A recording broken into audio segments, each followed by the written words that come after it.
There is a kind of silence that only exists on trains at night. Not the silence of empty rooms or quiet streets.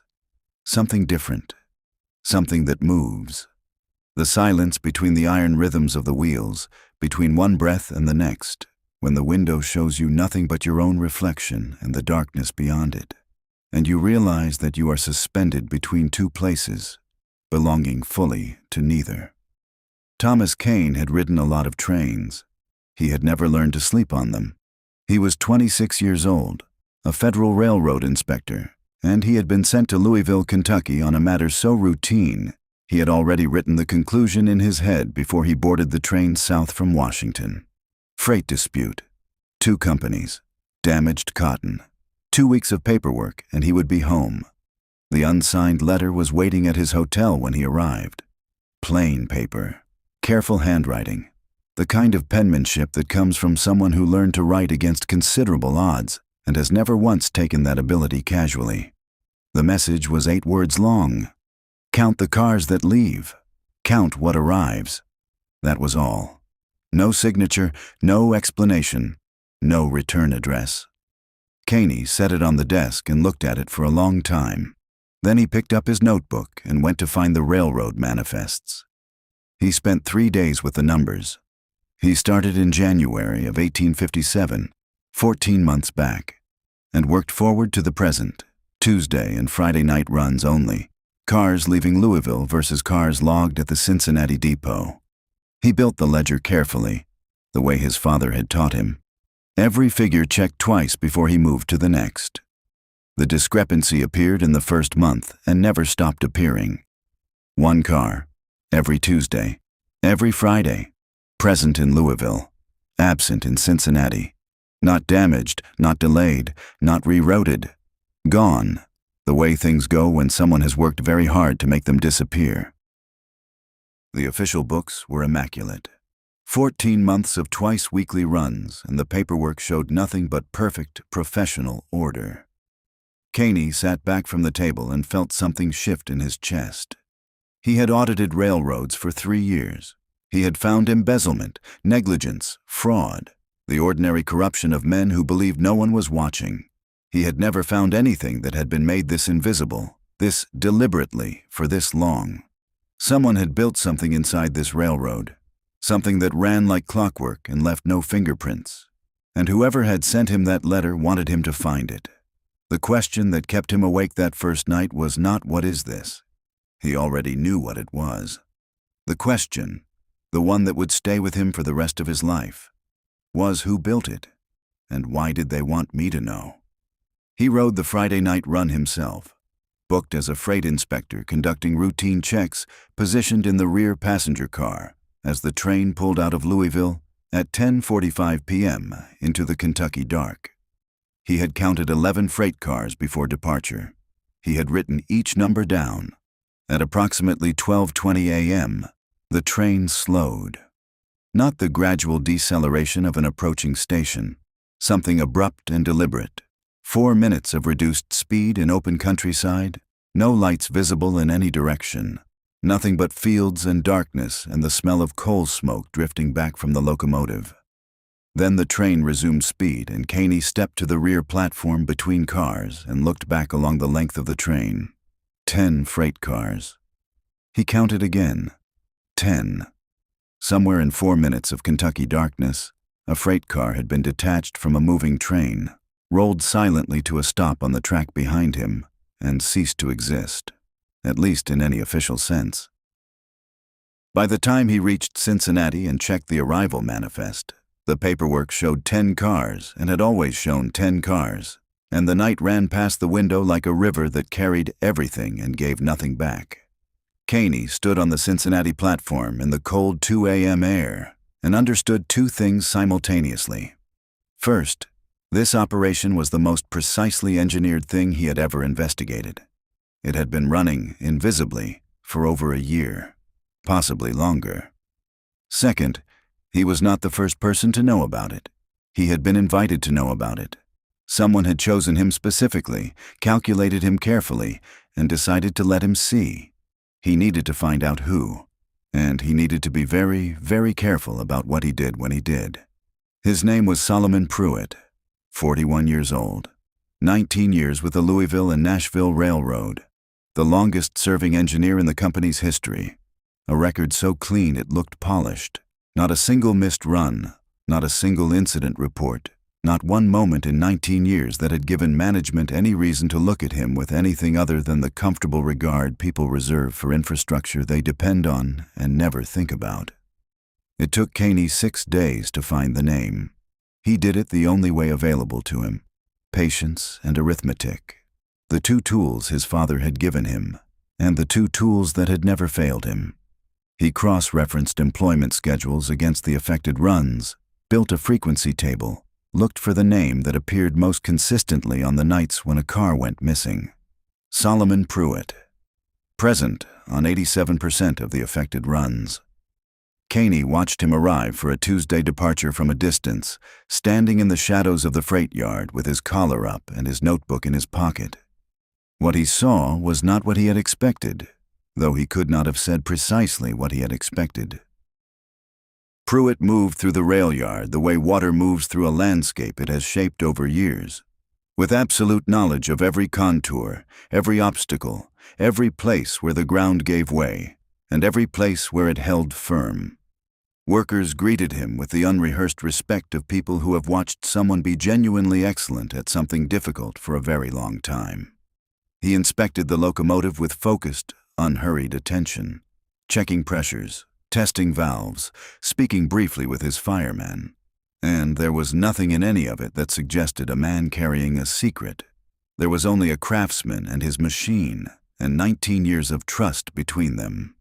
Caney had learned, over 3 years of investigations, that the most effective deception looks exactly like competence. The reason this operation had survived 14 months of official invisibility was precisely because Solomon Pruitt was, in every visible dimension, exactly what he appeared to be. His excellence was his camouflage. His record was his protection. No one looks for hidden rooms in buildings they believe they understand completely. It was a woman named Clara Dobbs who gave Caney the final piece, without meaning to.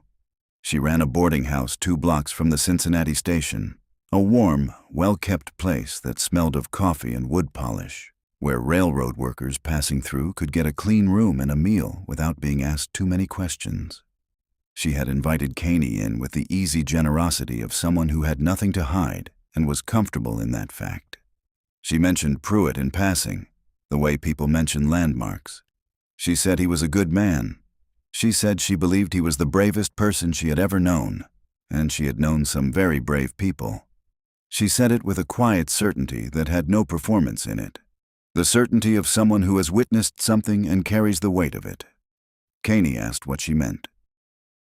She looked at him for a long moment. He felt the full force of that look, the assessment of a woman who had spent a lifetime reading men like him and their intentions, who had learned to see through what people presented to what they actually were. She was deciding something. Then she said she had spoken loosely, that she meant nothing specific, and she hoped his audit went well. But Caney had seen what crossed her face in the half-second before she composed herself. Not fear. Something older and more complicated than fear. The expression of someone protecting something they love. He went back to his room that night and sat with his notebook until 3 a.m. He had the mechanism. He had the man. And he knew, with the certainty that sometimes arrives not through logic, but through the particular weight of evidence pressing on a person who has learned to listen to what numbers are actually saying. He knew what car 114 was carrying when it rolled to a stop in the Kentucky dark. He knew what it had been carrying for 14 months. The question keeping him awake was not investigative anymore. It was personal. It was the question of what kind of man Thomas Caney actually was. Not what his files said, not what his supervisor believed, not what the official version of him would do in this situation. What he would do. Who he was when no one was keeping a record. He had never had to answer that question before. He discovered he was afraid of it. Solomon Pruitt agreed to meet him, and that surprised Caney more than anything else had. He had sent word through an intermediary, a Cincinnati dock worker he had come to trust over 2 weeks of careful conversation, that a federal inspector wanted a private meeting. No one else present. No official record. He had expected silence or legal deflection, or the kind of careful non-response that intelligent people use when they have everything to lose. Instead, a note came back the next morning. Tuesday, 6 a.m. The river. They met on the Cincinnati waterfront as the Ohio caught the first gray light of morning. Pruitt was already there, standing at the railing, hands in his coat pockets, watching the Kentucky shore across the water. He turned when Caney approached but didn't speak. Caney had prepared an opening, something measured, something that left room for the conversation to go in multiple directions. Standing there on the riverbank with the Ohio between them and Kentucky, with the cold morning carrying wood smoke from the early steamboats, he found he couldn't say any of it. "How long?" he asked instead. Pruitt looked at him steadily. 3 years. How many people? A pause. Then, 412. As of last Friday. The number landed in Caney's chest like something physical.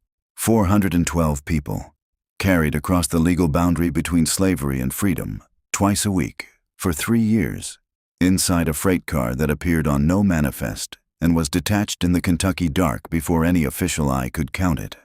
412 people who had arrived in Cincinnati with no legal record of their journey, absorbed into the network of free black communities and abolitionist households that the city quietly contained, the network that no one officially acknowledged and everyone in the right neighborhoods knew about.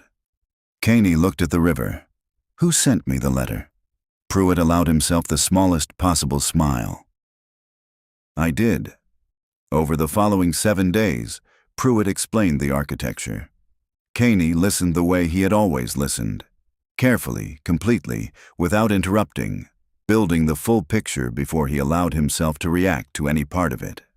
Car 114 had been removed from the active equipment register 18 months earlier on a maintenance docket, and kept in a private storage yard outside Louisville by a free black businessman named August Wells, who had constructed the facility for exactly this purpose.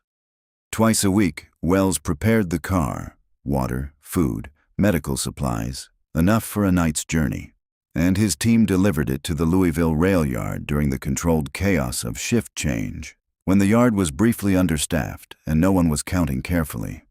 Pruitt's fireman, James Coates, attached it to the train during departure preparation, its number masked to match a legitimate car already on the consist. The passengers, Caney kept using that word in his private notes deliberately, were brought to the yard through a network of guides who moved people through Louisville's black neighborhoods in small groups, by routes that changed regularly to stay ahead of the patrols. Some had traveled hundreds of miles to reach Louisville. Some had been planning their moment for years, waiting for the right contact, the right word, the right night. Some had been approached by strangers who appeared at exactly the right moment, said exactly the right thing, and changed the entire trajectory of a life. The detachment happened on a specific curve 40 miles north of Louisville, where the track's geometry briefly pulled the rear cars out of the locomotive crew's direct sight line. Coates executed it in under 3 minutes, moving along the exterior of the train with the ease of a man who has done something more than 100 times. The car rolled to a stop in the curve's shadow, and within the hour a team arrived with wagons. The paperwork, the falsified manifests, the clean arrival logs, required access to documentation offices in both cities. Pruitt had built those relationships over 19 years of professional presence, one small trust at a time, never asking for anything until he needed everything. "Why the railroad?" Caney asked. "Why this route, this method?" Pruitt looked at him with the patient expression of a man explaining something obvious. Because the railroad was the one thing they never thought to defend. The river had patrols. The roads had checkpoints. The known routes were watched, infiltrated, disrupted. But the railroad was commerce, and commerce was sacred. And no one thought to look inside a freight car because freight cars contained goods, not people, and the entire system depended absolutely, on maintaining that distinction. He had built the operation inside the system's own blind spot. He had taken the railroad's faith in its own paperwork and used it as a door. "Why did you send me the letter?" Caney asked. "Why bring a federal inspector here?" "Because," Pruitt said, "a federal investigation was coming regardless." The clerk who managed the equipment registry was being promoted to a more scrutinous position. A neighbor near Wells's storage yard had started asking questions, and Pruitt himself had been offered a promotion to a supervisory role. A remarkable thing, a historic thing, and one that would take him off the locomotive and end the runs entirely. He had looked at the information available on the new inspector from Washington. Young, northern-born. No financial stake in the slavery economy. No family connections to the southern planter class. He had made his best calculation. "You gambled on me," Caney said. "I've made harder bets," Pruitt said, "and I've never been wrong about a man who counts things carefully. Men who count carefully usually understand what the numbers are actually saying." That night, Caney wrote 2 documents. The first was his official report, thorough, professional, documenting genuine accounting inefficiencies he had found in the railroad's freight operations, recommending procedural improvements, and concluding that historical discrepancies in manifests appeared to result from outdated documentation practices now being corrected. Every word of it was true. None of it pointed anywhere that mattered. The second he wrote in his private notebook, by hand, telling no one. Every name, every mechanism, every Tuesday and every Friday, for 3 years, all 412 people. He wrote it because he was the kind of man who could not encounter something this precisely built without recording it completely.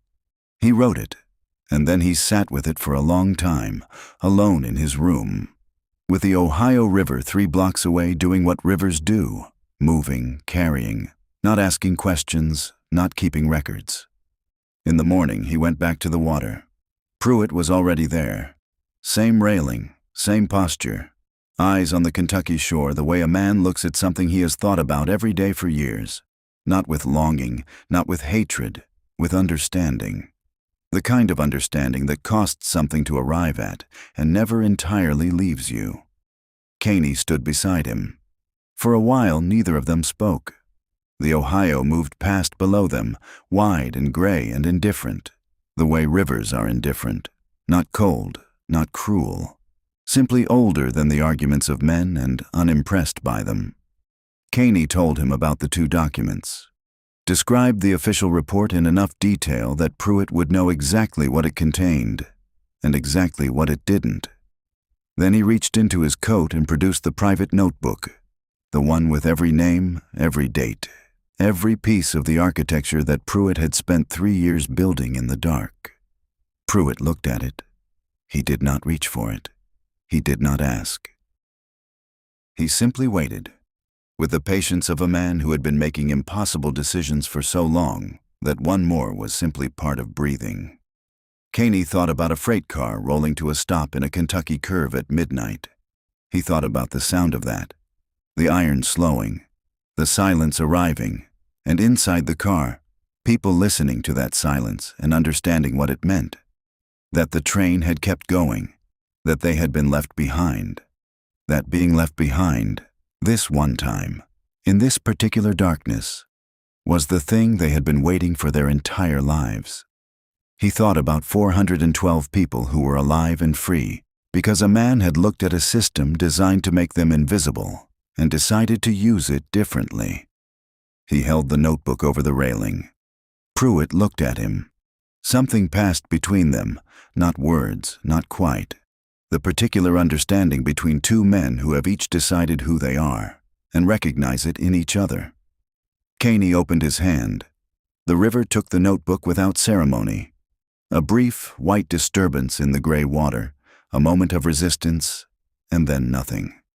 The Ohio moved on the way it always had, carrying everything downstream, keeping nothing, returning nothing, the way it had carried 10,000 secrets before this one and would carry 10,000 more. The water closed over it and the surface smoothed, and there was no evidence. There had never been any evidence. There would never be any evidence. The 2 men stood at the railing for another minute without speaking. Then Pruitt said, "There's a Friday run this week." Caney nodded. He looked at the Kentucky shore one last time. Then he turned and walked back toward the city, toward the station, toward the train that would carry him north to Washington and the office, and the ordinary life of a man whose case files contained nothing of interest. Behind him, the Ohio River moved south and east toward the Mississippi, toward the Gulf, toward open water. It had never kept a record of anything. It did not intend to start. The operation continued for 14 more months, until the spring of 1861, when the war came and changed what was possible and what was necessary, and what the word freedom could legally mean on which side of which river. By the final count, maintained in a private ledger by August Wells until his death in 1891, passed to his granddaughter, and eventually donated to a university archive in Cincinnati, where it sat in an unmarked box for 60 years before a graduate student found it. The night runs between Louisville and Cincinnati had carried 679 people across the Ohio River. None of their crossings appear in any official railroad documentation. The Louisville and Nashville Railroad's freight manifests from 1855 to 1861 are clean, professional, and complete. They have been reviewed by historians. No one has ever found an irregularity. Solomon Pruitt retired from the railroad in 1869, the longest-serving engineer in company history. He died in Cincinnati in 1883. His obituary noted that he was survived by his wife, 3 children, and, the writer chose the phrase carefully, knowing exactly what it meant, an unspecified number of people who had reason to remember his name. Thomas Kane was promoted to senior inspector in 1859. He served until 1882. He never spoke of the Louisville audit to anyone. His personal papers, donated to the Library of Congress after his death, contain one unexplained gap. 14 months of case notes, simply absent, as if that period of his life had been lifted cleanly out of the record. The Ohio River keeps no records. It carries what it's given. It asks nothing about where things came from or where they're going. It has been doing this since before there were names for the things it carried, and it will be doing it long after the last name is forgotten. Some things belong to the water. Some truths are too important for paper.